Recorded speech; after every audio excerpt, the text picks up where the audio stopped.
Hello, welcome to Practicing Wholeness. My name is Brooke Snow. I'm so grateful that you're here and excited about our topic for today, why we need the shadow. What does that bring up for you when you hear that? Do you have any judgment or preference or resistance to the shadow in your own life? And I'll give a few other descriptions of this to see if it helps relate a little bit more to what that can look like. And maybe another word for shadow we could use is just darkness. Why do we need the darkness in our own life?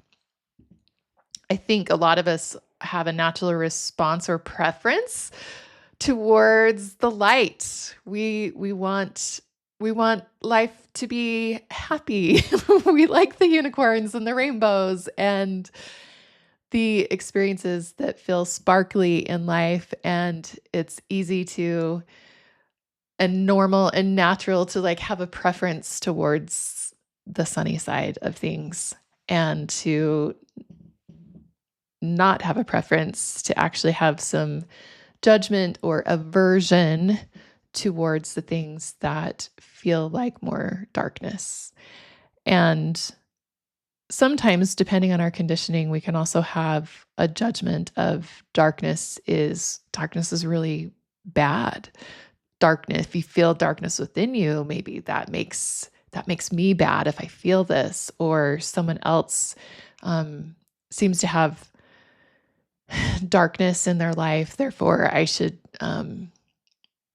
stay away from them. There's darkness in the world, and we can have a lot of judgment of good and evil, right and wrong, good and bad, those type of judgments towards the things of life that seem darker.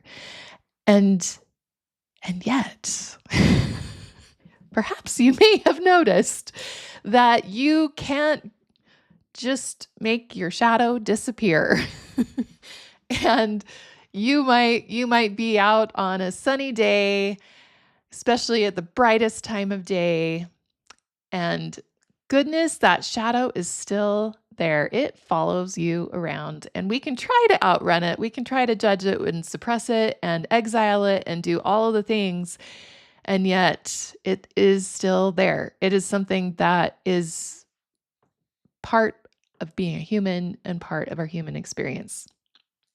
So, as we begin to change our relationship that we can have towards our shadow, instead of living in judgment or resistance that it even exists, a lot of peacefulness can be obtained when we enter into right relationship with our shadow. I use that term because that's a Buddhist term to say right relationship. And when I say right, it's not a moral use of the word right as much as it is more about an alignment, like an alignment of my heart. I'm in right relationship with something with my heart. There's not this judgment or shame that's associated with it. It's in right relationship. So one of the analogies I love to bring in when talking about developing right relationship with darkness or with shadow is to look at Mother Nature and to see how necessary darkness is for growth. And first off, like what comes to mind is if you're going to grow something, darkness is part of growth. A seed gets planted in the earth, in the soil, in complete darkness.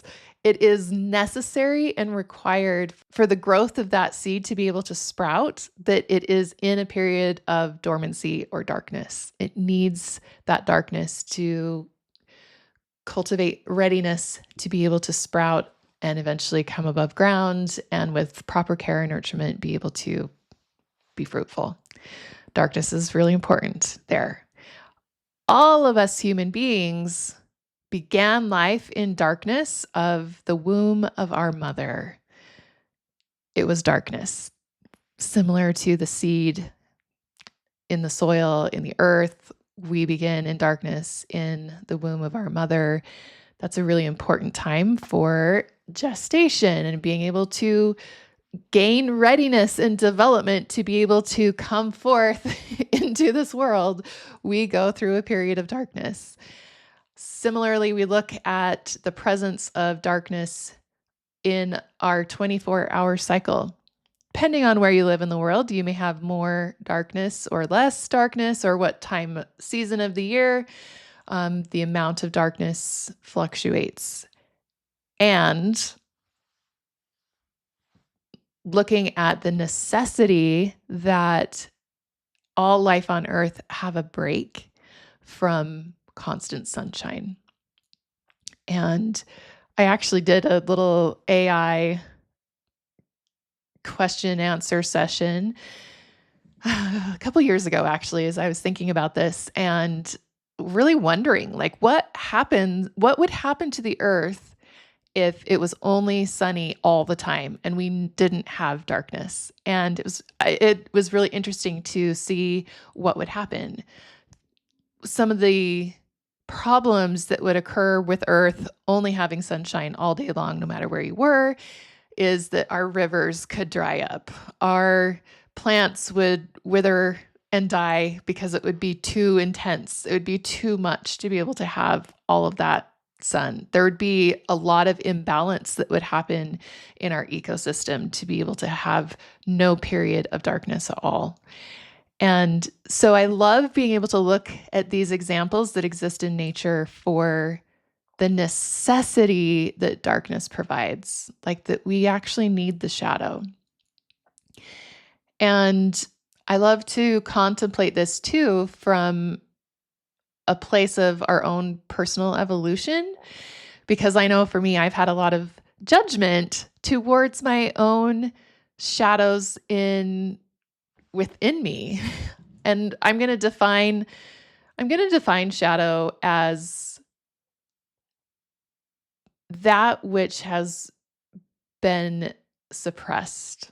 When we put something in the shadow, it's like we don't want it to be here. So that might be from a judgment of like, this is not good. It needs to leave. So suppression, it could be that suppression could be like a conscious choice. It could be an unconscious choice. It's just something that is not allowed to like come into the light. And we all have parts of ourselves that we have put in the shadow because of our judgments. Maybe it's because of other people's judgments. We've had experiences in our relationships in which somebody has said something to us and we banish that part of ourselves to the shadow. I know my first half of life, I was very focused on self-improvement. And there can be a light side and shadow side to self-improvement. I think one of the shadow sides for me was I really developed a mindset of this needs to be fixed. I need to be fixed. There's a trigger in me, a behavior, a response that just needs to change. It needs to go away. And so my relationship with the shadow that existed in me was we deal with this by cutting it off. We deal with this by going into judgment, suppression. I'm just going to work harder in developing different qualities so this other part of me like doesn't get attention time. It's just eventually it's going to die because I've locked it in the basement and I'm not going to feed it, give it any attention or anything like that. Like that sounds a little brutal, but it's a good representation of the relationship that I had with my own shadow. It's just that I'm going to cut it off, judge it, develop the other parts of me that can compensate or overcome whatever I have judged as something that is bad or wrong or shouldn't be here. So that was my first half of life approach to shadow. And so you'll notice that there's a lot of judgment that is there. Perhaps you too have found yourself in similar relationship with patterns or habits or preferences or opinions or desires or dreams or whatever, and there's been a judgment and an exile, like a judgment and it's put into the shadows. So, second half of life, something that has changed my relationship is now instead of judgment, I want to be able to approach those shadow parts of myself from a place of love and acceptance. And a few ways that invite that new relationship to happen is first off to see how is this shadow actually trying to serve me? And opening to the idea that every shadow part of us is actually innocent. It actually is trying to do its best, even if it's in a dysfunctional way. It's trying to do its best to be able to help us. Maybe it's to help us to be safe, help us to not get hurt, help us to avoid pain in some sort. And it may do it in a dysfunctional way, but the intent is actually innocent. I think it's really helpful to be able to look at those parts of ourselves, maybe even imagining that it's just a younger version of who we are. And in doing that, sometimes it's easier to access self-compassion when we're imagining, oh, this is my 5-year-old self. This is my 7-year-old self. Like seeing that as a younger version can often bring an easier access to that self-compassion, seeing the way in which it's really trying to serve you and withholding the judgment. Is it okay that these feelings are present? And that is a second half of life experience for me too. First half of life, I really identified with emotions. It was not okay. It was not okay to feel certain things. It was not okay to feel anger. Anger was bad. Anger meant that I was bad in that moment. So I need to not feel this. And second half of life, I've been reorienting my relationship with emotion and allowing all emotion to be okay because it actually doesn't mean anything about me other than I'm a human. All emotions are okay. Allowing emotions to be present without judgment is something that's really helpful for allowing what has been in the shadow to take the charge off, to take the judgment off. Like it's okay that this part has felt this way. It's okay even that this part has behaved this way because it didn't know any better. It was innocent. It was trying to help us. One thing that my mentor, Alyssa Nobriga, has often shared in coaching calls with me and other students in her program has been this phrase, which I find so useful. She says, that which you judge, you're stuck with. That which you judge, you're stuck with. And it's ironic because oftentimes our judgment of something being bad or wrong or like needs to leave, be exiled, oftentimes we think that that judgment is going to be what fixes the situation. But that which you judge, you're stuck with. It's actually the opposite. It's actually acceptance that allows transformation to occur. One of my favorite quotes comes from Carl Rogers. This is on my website. It's like one of my favorite all-time quotes. He says, "The curious paradox is that when I come to accept myself just as I am, then I can change." I'll read it again. "The curious paradox is that when I come to accept myself just as I am, then I can change."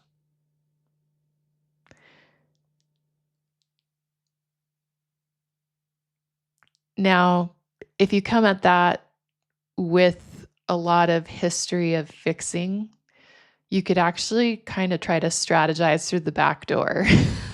And what I mean by this, and I've done this, which is why I'm bringing it up, is that I can think, oh, as long as I accept this thing, then it'll just go away.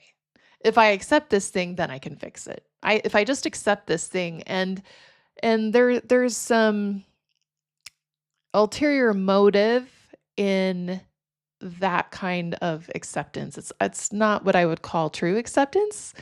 Um, it's not coming from a clean place. It has a transactional desire associated with it. It's like, I will accept so that this will go away. I'm going to accept this so that it will change. I'm going to accept this so that it can be fixed. And it's, like I say, that's not a clean version of acceptance. Clean version of acceptance is going to be total acceptance. It's actually okay that things are as they are. It's okay that this part of me has had this emotion or this behavior. It's okay. It's innocent. It was trying to help me. There was some dysfunction that was there, and it doesn't help me the way that it thinks it's going to help me, and that's okay. I acknowledge that this is what has happened. This is what I'm feeling right now, and it's okay. And that acceptance is coming from not having the intent that this is how I'm changing and fixing. It's just a pure acceptance just as it is. And from there is a peacefulness that comes. There is a lightness. There is a freedom, because that which you judge, you're stuck with. And when you let go of the judgment, you're actually not stuck anymore. There's freedom. There's liberation. And so how does this relate to our shadows? And like, I began with the question of why do we need the shadow? And I've contemplated this a lot, especially because having come from first half of my life being very rooted in religious faith tradition and really looking forward to the end of the world in like an apocalyptic sense, not everything that would come before it, but looking forward to like the dream of being able to enter into a world of peacefulness. A millennial 1,000 years of peace was something that I really looked forward to being able to experience. And I think that's something that we can often dream for, even if it's just like in our current life. Like, if I could just have this trial or this challenge gone, then everything would be okay. So it's this understanding that life would be better, and like we'd really be able to grow and transform and be happy and have all sorts of fruitfulness and meet our goals, and all these things could happen and all our dreams come true as soon as we can just get rid of the darkness. As soon as we can just get rid of this shadow, we just get rid of this thing, then everything would finally function the way that it should be functioning.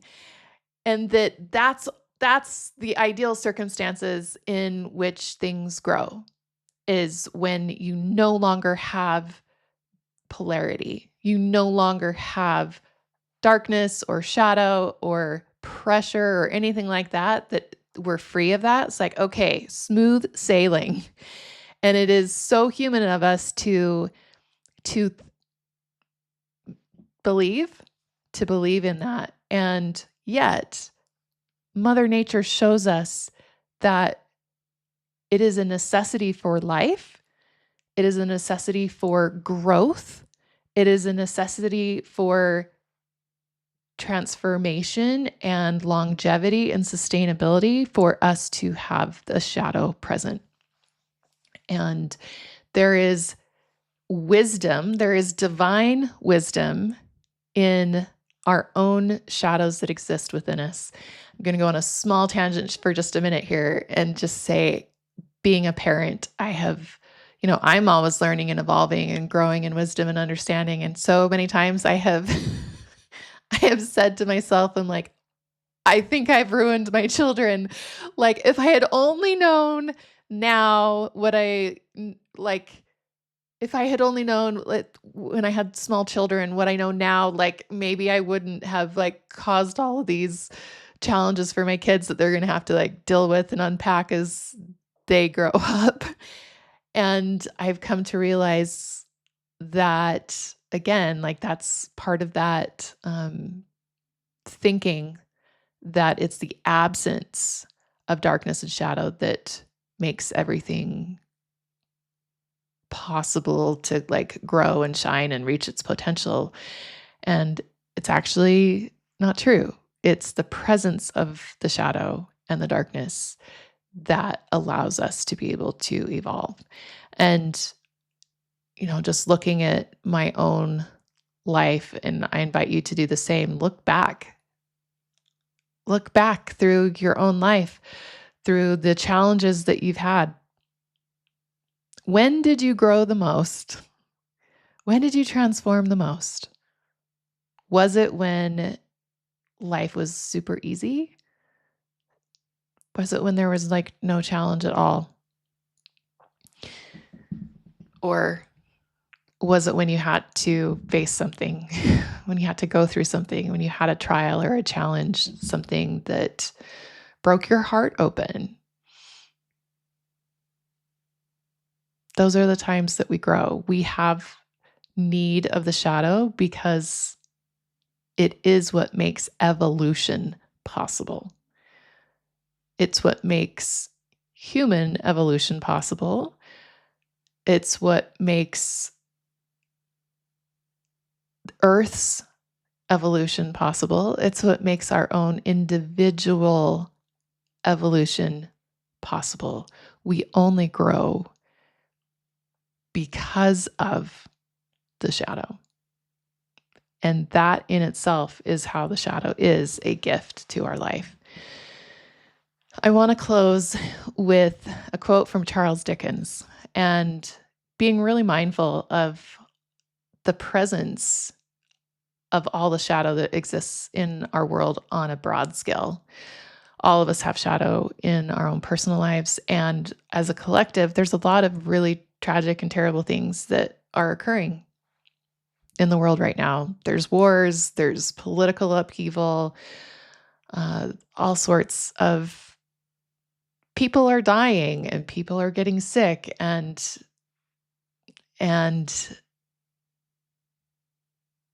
it can be easy to go into thinking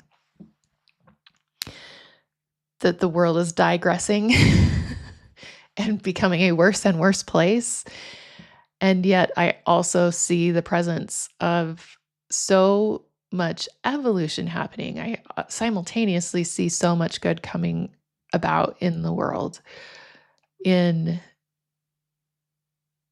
gaining consciousness, having more acceptance, having less judgment, being able to have more compassion for each other. I see that simultaneously happening. And I believe that it's because of the presence of the shadow that these other good things are happening. Charles Dickens' opening line of his Tale of Two Cities says, "It was the best of times. It was the worst of times. It was the age of wisdom. It was the age of foolishness. It was the epoch of belief. It was the epoch of incredulity. It was the season of light. It was the season of darkness. It was the spring of hope. It was the winter of despair. We had everything before us. We had nothing before us. We were all going direct to heaven. We were all going direct the other way. In short, The period was so far like the present period that some of its noisiest authorities insisted on its being received, for good or for evil, in the superlative degree of comparison only. So I want to leave you just with a point to ponder. Is it possible that the best of times springs forth from the worst? Do we need the shadow?